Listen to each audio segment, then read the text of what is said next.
Sri Mulyani sempat menolak terhadap proyek monorail di era Presiden Susilo Bambang Yudhoyono hingga membuat berang Wakil Presiden Yusuf Kala kala itu. Pasalnya dalam proyek tersebut ada kejanggalan dan akan membebani keuangan negara ke depan. Namun, pada proyek yang hampir sama, yaitu saat Jokowi membangun proyek kereta cepat, Sri Mulyani malah diam. Padahal dari segi ekonomi, dialah yang paling paham soal keuntungan negara dalam proyek tersebut. Tapi kita tidak melihat lagi Sri Mulyani yang lugas, tegas, rasional, berani mengatakan tidak terhadap proyek-proyek yang katakanlah dalam kadar tertentu ya sangat monumental, mercusuar, tapi kemampuan keuangan negara atau manfaat dari proyek tersebut barangkali not necessary, tidak segera saat ini.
Assalamualaikum warahmatullahi wabarakatuh, Sobat RH sekalian. Jumpa lagi kita di channel yang keren ini, keren cadas. Dan ini berita yang menarik ya, soal Sri Mulyani di smackdown oleh Rocky Gerung. Kita lihat apa smackdownnya, yaitu Sri Mulyani tolak monorail era SBY dan diam pada proyek kereta cepat, Rocky Gerung titik 2 dia kesirap dukun tanda seru. Luar biasa ya. Tapi coba kita bacakan karena itu penting ya. Oke. Dua sikap ID ya, today ya. Jadi ID today. Jadi dua sikap berbeda yang ditunjukkan Menteri Keuangan Sri Mulyani Indrawati terhadap dua proyek besar di dua pemerintahan yang berbeda memicu pertanyaan besar di benak publik.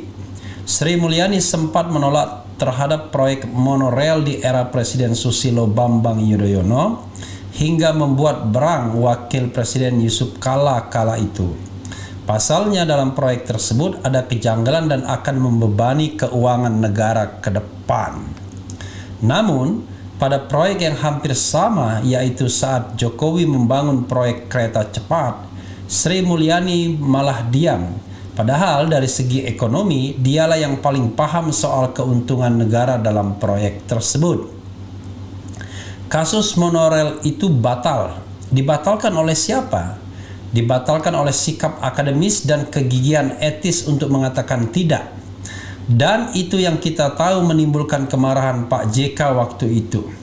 Sekarang problemnya sama, perhitungan ekonominya nggak masuk, Sri Mulyani diam.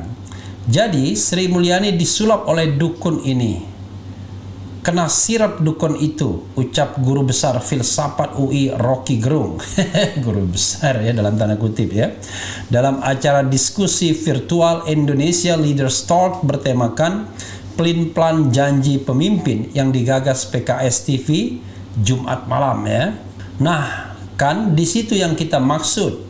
Public policy tanpa basis social policy, begini kacaunya, tegasnya. Rocky mengatakan Sri Mulyani sempat mendapatkan apresiasi banyak kalangan lantaran menolak menggelontorkan uang negara untuk proyek monorail, hingga menjadi tameng Rini Sumarno kala itu yang mendapatkan ujian diusir dari DPR. Dulu kita andalkan Sri Mulyani sebagai standar etika dari seorang birokrat itu. Siapa dulu yang diusir sama DPR itu? Rini Sumarno itu. Berkali-kali diusir DPR karena dianggap udah ngaco. udah ngaco. Sehingga Sri Mulyani harus ambil alih beban itu.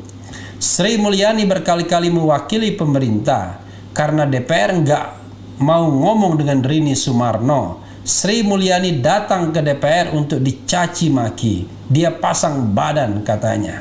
Tapi memang Rini Sumarno ada storyline ya, soal keinginan PDIP dan Megawati menjungkalkan dia dari tahta Kementerian BUMN. Tapi sampai masa akhir pemerintahan jilid pertama Jokowi tidak mau menggantikannya. Nah, ini kan soal saham juga ya, bagaimana seseorang memberikan saham kemenangan. Untuk proyek kereta cepat ini, lanjut Rocky, Sri Mulyani sebagai pejabat publik yang mengetahui banyak hal soal keuangan negara tak semestinya memilih sikap diam lantaran tidak memiliki keuntungan sama sekali untuk negara. Sekarang dengan hal yang sama Sri Mulyani diam. Yang saya persoalkan adalah etika pejabat publik yang diam terhadap hal-hal yang gak masuk akal itu. Sama diamnya Sri Mulyani melihat korupsi di depan matanya dia. Diamnya Sri Mulyani melihat seorang anak pejabat mempermainkan saham itu melalui insider informasi ya, insider information mungkin ya, atau insider trading, saya tidak tahu, ujarnya. Jadi standar etik apa yang ada pada istana hari ini sehingga gagal untuk membaca problem keadilan dan kemakmuran yang bakal digerus oleh dua lintah ini. Lintah di ibu kota baru dan lintah di kereta cepat. Kan itu harusnya yang menjadi pembicaraan publik, tandasnya. Rupanya sumbernya Rakyat Merdeka Online juga ya. Kurang lebih sama ya. Kritik Rocky Gerung terhadap Jeng Sri atau Sri Mulyani ya. Memang kalau kita lihat ya, Sri Mulyani yang di pemerintahan Jokowi ini berbeda dengan Sri Mulyani yang ada di pemerintahan SBY. Seolah-olah dua kepribadian yang berbeda.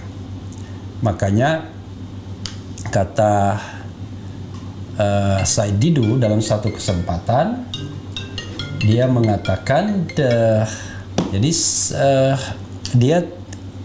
tidak kehilangan Menteri Keuangan tapi kehilangan Sri Mulyani-nya. Itu yang pernah dikatakan oleh Said Didu ya, dalam banyak kesempatan. Dan memang kita tahu bagaimana Sri Mulyani luar biasa ya, dengan rasionalitas kelas tinggi. Dia bisa melawan dalam tanda kutip ya, melawan para pengusaha yang beternak di sekitar kekuasaan SBY pada waktu itu. Pada era pemerintahan SBY jilid pertama. Bagaimana dia berhadapan dengan JK, berhadapan dengan Abu Rizal Bakri waktu itu.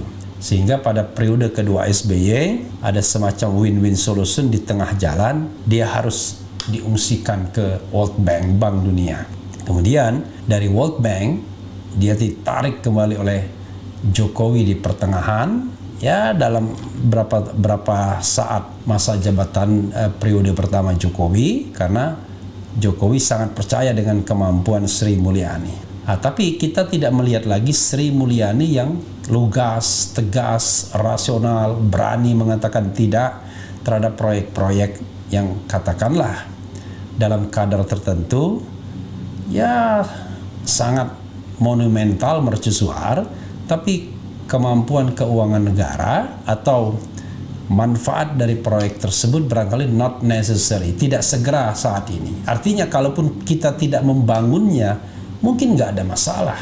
Sebagai contoh misalnya proyek kereta cepat Jakarta-Bandung yang dari dulu memang sudah dikritik. Persoalannya adalah pemerintah dalam tanda kutip itu memaksa 4 BUMN untuk menjalankan program ini. Tapi lucu, ada penugasan tapi B2B, business to business. Kalau business to business kan harusnya bisa dong dievaluasi, dan kalau memang tidak layak tidak perlu diteruskan. Tapi karena ini penugasan terus di tengah jalan, sepertinya ya hidup segan mati tak mau, bagi kerakap tumbuh di batu proyek ini. Dan kalau misalnya nanti ada pemerintahan baru kemudian berbeda dengan pemerintahan sekarang, barangkali akan banyak korban, makan korban di proyek ini. Jadi proyek yang terus membengkak biayanya, tapi kita tidak jelas apa keuntungan proyek ini ke depan. Padahal kalau kita tahu yang namanya Jakarta-Bandung itu banyak sekali sudah alternatif jalannya. Selain jalan tol yang sudah existing, ya, tol ke arah Bandung, tol Cipularang, ada juga tambahan Japek Elevated yang di atas, kemudian konon juga ada Japek Selatan nantinya. Kereta juga kalau seandainya direvitalisasi juga bisa. Why? Kenapa harus membangun kereta cepat? Ya mungkin untuk orang-orang tertentu akan senang dengan kereta cepat tersebut, tapi jangan lupa kita bicara tentang yang namanya return on investment. Bagaimana investasi itu balik? Dan konon kata Faisal Bari sampai kiamat pun nggak akan balik, nggak akan untung gitu. That's the fact, ya, faktanya. Ini yang kemudian kenapa tidak dicegah oleh Sri Mulyani dengan standar etika dan profesionalnya sebagai seorang pejabat. Itu yang barangkali yang disesalkan oleh Rocky Gerung sehingga dia men-smackdown Sri Mulyani.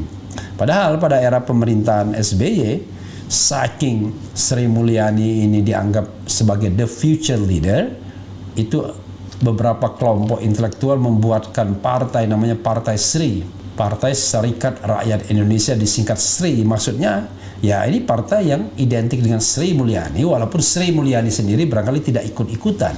Tapi sebagaimana Partai Demokrat misalnya, kita tidak tahu apakah dalam pendirian Partai Demokrat itu SBY terlibat dari awal ataukah memang ada orang yang memanfaatkan nama SBY. Kita tidak tahu, itu bagian dari perdebatan. Tapi yang jelas adalah partai itu tidak mungkin berkembang kalau dia tidak punya yang namanya tokoh kunci yang bisa dijual. Nah, Demokrat menjual SBY, Sri maunya menjual Sri Mulyani, tapi partai ini tidak kunjung atau tidak bisa berkembang dan tidak lolos pemilu akhirnya, dan bubar begitu saja, ya. Sobat era sekalian, ibu kota baru juga menjadi persoalan bagi Indonesia ke depan, 1 tahun, 2 tahun, 3 tahun, 4 tahun ke depan. Karena ketika pemerintahan Presiden Jokowi menyelesaikan masa jabatannya, sangat mungkin itu tidak akan selesai atau jauh dari selesai proyek pembangunan ibu kota baru. Dan pasti pemerintah yang akan datang itu mewarisi selain utang, juga mewarisi proyek-proyek yang not necessary, yang sebenarnya tidak urgent, tidak mendesak. Dan kalaupun tidak dikerjakan tidak ada masalah. Tapi masalahnya there is no point of return, karena maju kena mundur kena. Sama seperti Anies dengan Formula E-nya, mungkin sudah maju kena mundur kena sehingga ya maju terus. Tapi masalahnya tidak terlalu gawat-gawat amat. Hanya satu event, dan event itu juga masih mungkin untuk mendatangkan keuntungan. Tapi ini ini luar biasa spending money-nya. Spending time-nya juga luar biasa. Jadi memang tidak bisa dibandingkan, ya. Jadi saudara sekalian, 2 proyek ini akan menjadi duri dalam daging pemerintahan Presiden Jokowi. Kereta cepat Jakarta Bandung dan proyek ibu kota baru. Coba kita bacakan, ya, Sobat Era, bagaimana komentar Sobat Era terkait dengan ini. Dungu akut luar biasa. Business to business sekarang jadi business to China. Kerugian untuk Indonesia. Sudah hancur para penguasa hanya bilang demi kepentingan rakyat. Cebong karena proyek dari dulu banyak cuannya dan mafianya.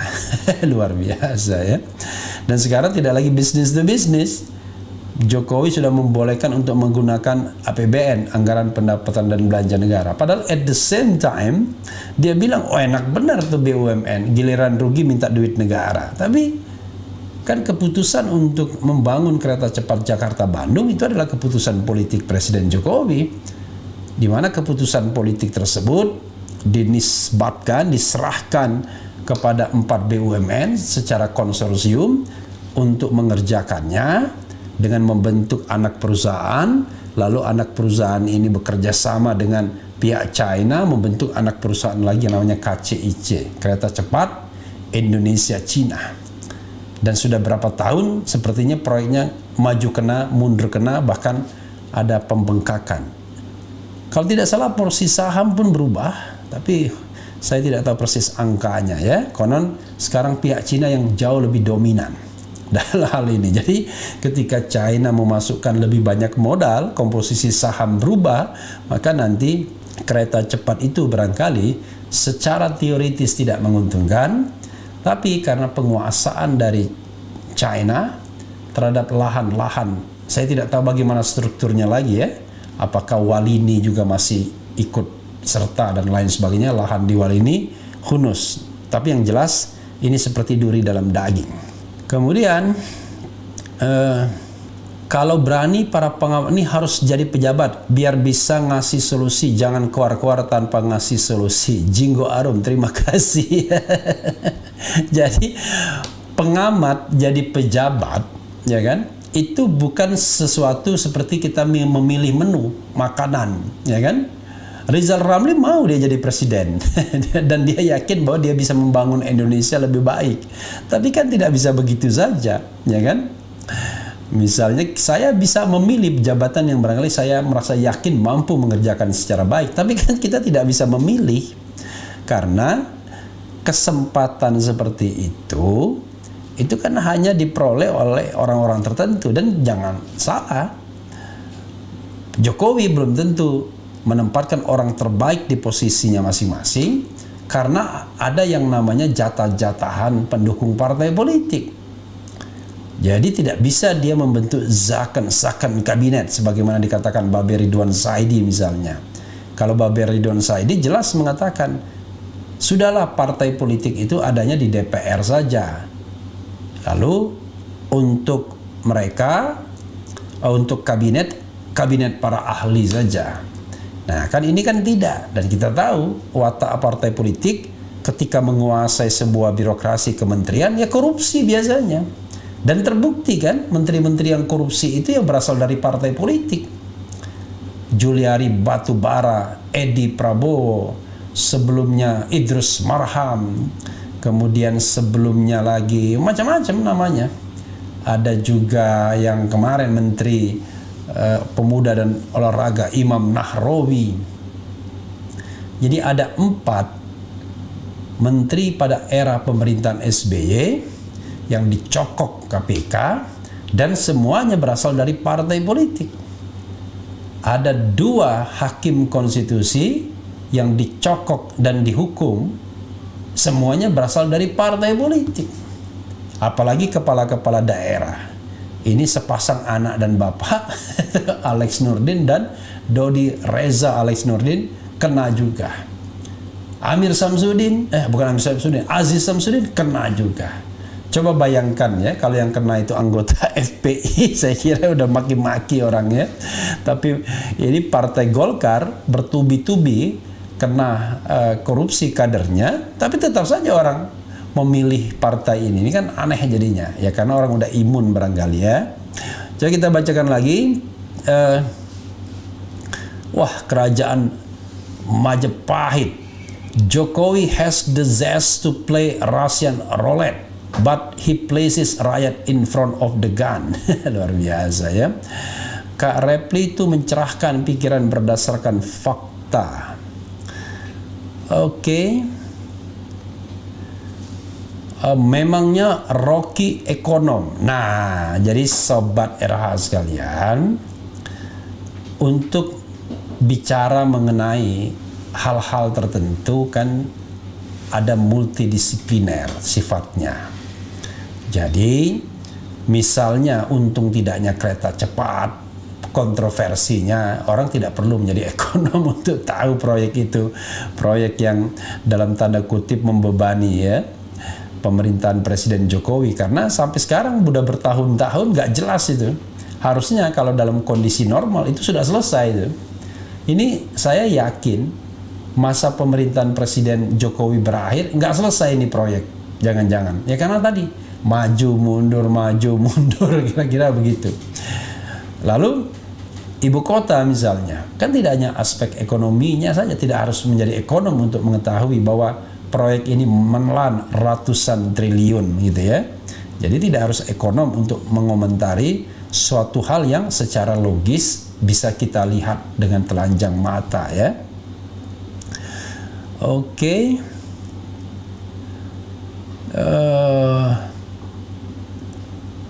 Ada yang bilang Muhammad Sabil, saya aja ingin jadi presiden, tapi Jokowi mau nggak mundur untuk diganti? Iya ya. Jadi kadang-kadang orang mengatakan aneh, suruh pengamat itu menjadi pejabat. Ada dua hal sobat era sekalian. Pertama, kita tidak bisa memilih. Kalau kita bisa memilih, wah enak sekali. Kita akan memilih jabatan yang barangkali kita merasa akan sangat mampu. Itu satu. Yang kedua, sistem itu juga harus baik. Kalau misalnya kita orang baik di tengah para pencoleng, nggak lama, sebentar saja sudah terplanting kita. Jadi bukan karena kita tidak mampu bekerja, tapi kita hidup di tengah para pencoleng. Jadi ketika Anda menjadi orang lurus, maka Anda orang yang dimusuhin. Mau kasih contoh? Gampang ya. Saya kasih contoh, dan ini sering saya katakan.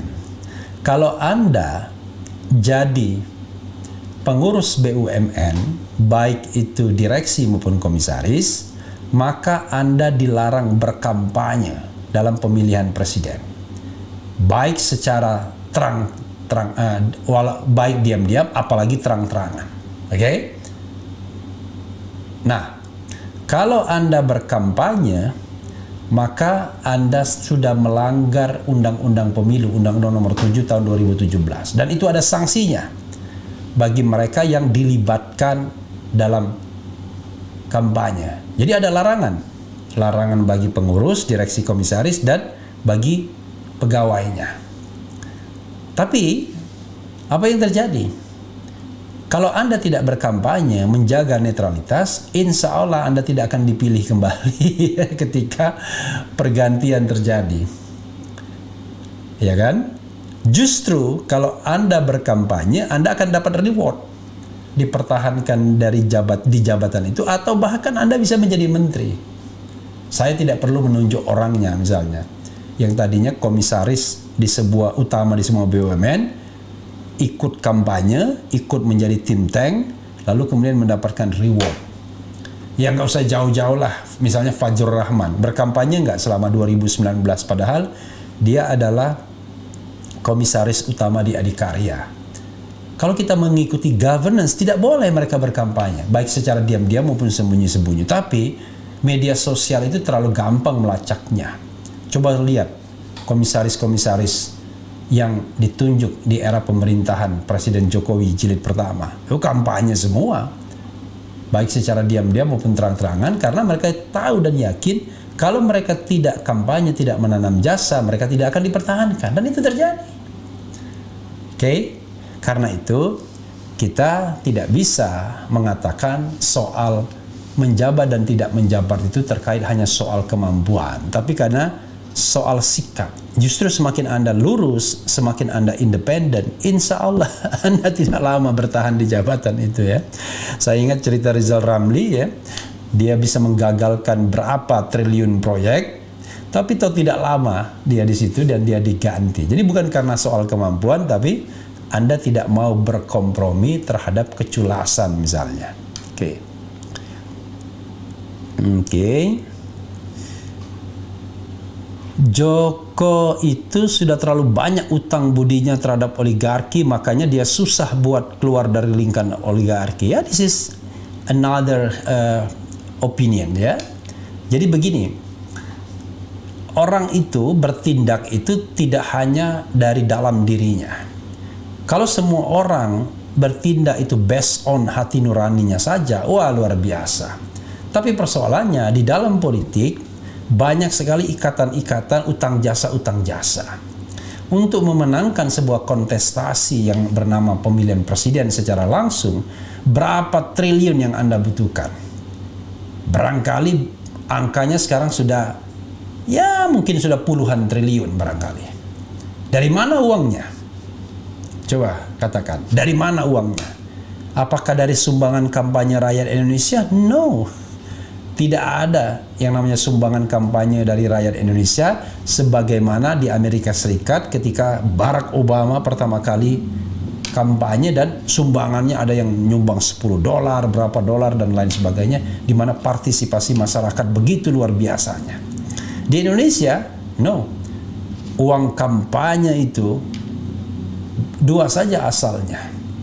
Dari sumbangan cukong atau pengusaha, kedua dari sumber-sumber ilegal. Termasuk bagaimana membocorkan anggaran negara di proyek-proyek tertentu. Nah, cerita-cerita tentang proyek-proyek yang tidak masuk akal ini bisa jadi part of the story, bagian dari cerita tersebut. Jadi mudah-mudahan Sobat Era paham ya dengan bahasa saya, karena saya tidak bisa direct tunjuk hidung, karena otherwise kita nanti tiba-tiba digugat orang ya, nah, gitu. Tapi logika itu yang ingin saya share kepada kawan-kawan semua, kepada Sobat RH sekalian. Oke, satu lagi lah ya, kita bacakan satu lagi.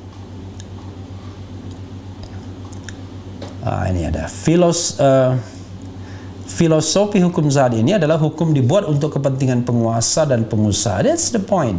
Karena itu, Sobat Era sekalian, kita tidak cukup hanya mengandalkan orang, tapi kita harus membangun sistem yang sehat.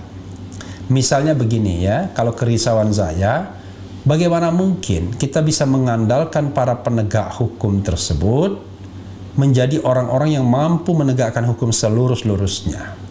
Kalau misalnya pimpinan-pimpinan penegak hukum itu terlibat dalam kasus-kasus keuangan, terlibat dalam bisnis hengki-pengki dan lain sebagainya, yang kita tahu, udahlah ini menjadi rahasia umum, tunjuk saja, ya kan? Semua orang-orang berpangkat itu misalnya, lalu lihat profil pendapatannya dari negara, lalu bagaimana kehidupan dan pendapatan realnya. Beda sekali. Dia pendapatan realnya mungkin berpuluh-puluh, beratus-ratus lipat dari pendapatannya dari negara. Lalu bisa begitu kenapa? Karena salah satunya adalah trading in influence, yaitu memperdagangkan pengaruh. Jadi jabatannya itu diperdagangkan untuk mendapatkan keuntungan finansial. Makanya kalau misalnya mendekati atau mengutip kembali pernyataan dari Napoleon Bonaparte, ya dia mengatakan kalau dia jenderal yang paling miskin, berarti jenderal lainnya kaya-kaya, ya kan? Pertanyaannya adalah, it could be possible, itu halal, tapi itu artinya selama menjabat yang mereka pikirkan adalah berbisnis. That's the point sebenarnya. Waduh, banyak sekali hal-hal yang kalau kita bicarakan ngeri-ngeri sedap sesungguhnya. Termasuk juga misalnya pejabat-pejabat BUMN dan lain sebagainya, bagaimana mereka mempertahankan jabatannya, dan itu juga ceritanya ngeri-ngeri kan. Nah, pertanyaannya adalah, apakah orang yang datang ke situ menjadi tukang sapu ataukah ikut juga berbasah-basahan? That's the point sesungguhnya, ya. Ya, saudara sekalian, itu saja. Yang penting tetap di channel ini. Ciao.